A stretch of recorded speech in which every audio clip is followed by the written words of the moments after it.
said to him, alright, cool, don't house me then. I was like, don't house me. It's cool. I'll sleep on buses and I'll sleep on the road, innit? But if anything happens to me, I know it's all Homelessness roaches, no words like they smoke roachless poachers. The subtext behind sounds from vultures. Politicians pick and park cultures make a difference. Merits due diligence, but put to task with exams due to take when evicted. Lose your craft or slamming you in prison without a chain. Rough sleep in the rain, downpour in a place with housing 12 times an average pay. As minds poor deteriorate, half of 16 to 21 in the sort of unmanaged an age bracket. Close past days when 3 times as many managed to stack it. For homes owned today, back on 30k banked in repossession. 5 years past the Great Recession, deregulating banking on depression. Cried tears and rent arrears in the private sector. 5 years, a 20% increase in the spectre of no drive steering down a decade. A bank statement losing letters and rent blowing O's better than deprived towns faded to the background. The centre sound as blocks tumble down and the council don't hear you out. Rather see you flung to housing far in south or north, places where faces mightn't treat you warm, cause of no peace and no peace in times of class war.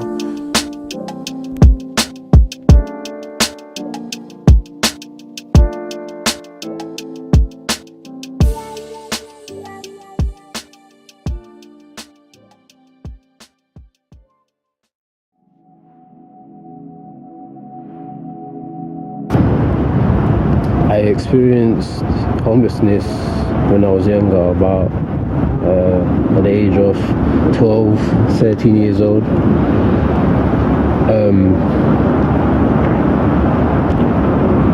Like my gran got kicked out, and we had to sleep on 24-hour buses to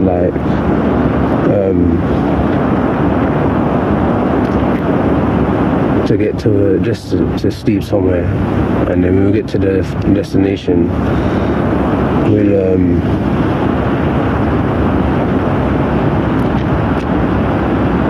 I just have to get off and go on the other side and just wait for the bus to go around again and take the journey back down, and having to do that all night, you don't really get any sleep. It's tough, it's quite emotional. What to do if your mum kicks you out? What do you know? What do you actually know? Oh, let me just go and sit on the bus. Like, you don't know? It's mad.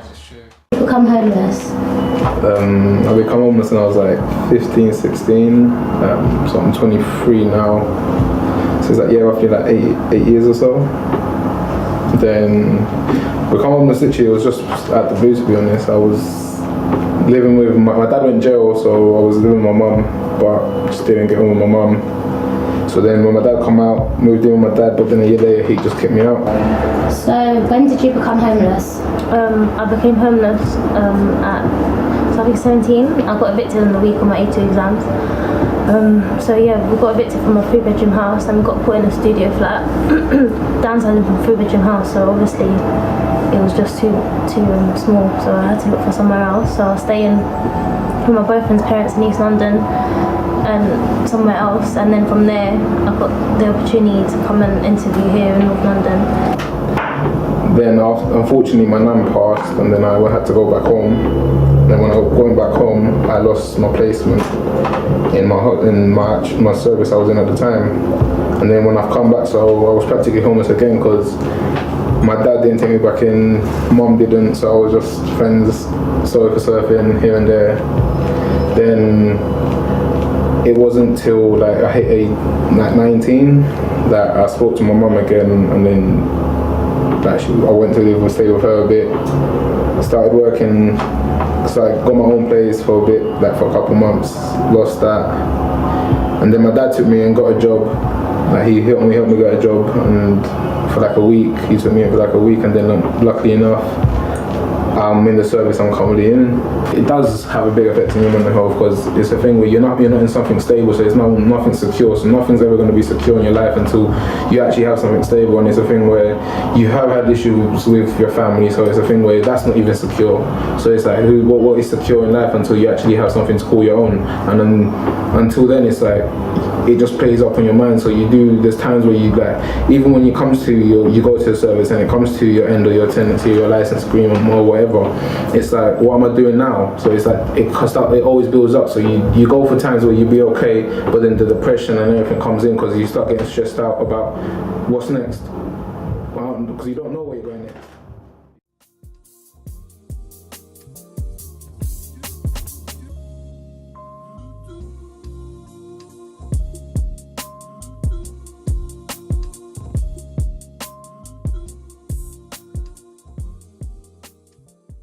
How do you think the public perceive you, and how have you been treated by your local authority?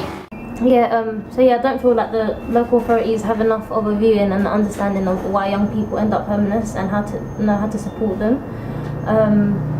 By the local people, just the people themselves, I guess sometimes having to go to places like job centre, even though I guess you're meant to feel the support of your community to get back into work, you do kind of feel a bit marginalised and like kind of put in the place where it's like, do you really need the help? Like, are you being genuine?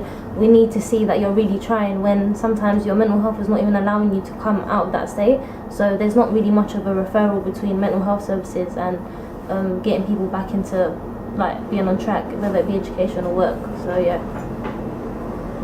I reckon, like, my local authorities, there's always the people that they miss, and I feel like I've been missed. I feel like since I've been in the service since 15, 16, I'm 23 now, and I still haven't been housed. I'm still here now, even in the service I'm in, and I'm getting trying to pass me on to another service. So it's like, what am I doing wrong, or what's going wrong in their system, and what they're trying to do to help it out? Because like 16 to 23, it's years, and it's like, do you know what I'm saying? So it's like, I feel like the local authority, it's always like, yeah, they help out, but they're selective on who they help out. There's always the people they drop through the loophole, and it's like, we're still here, we're still homeless, and it's like, what's in it for us? So we're just gonna get passed from service to service, and it's like, there's no hope.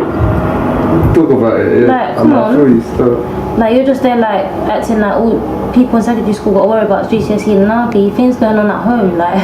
They don't teach you nothing in school that they teach you in real life. I learned that when I was started growing. When you started learning about real life, living that adult life, I was like, right, school talk, man, nothing about any of this. No.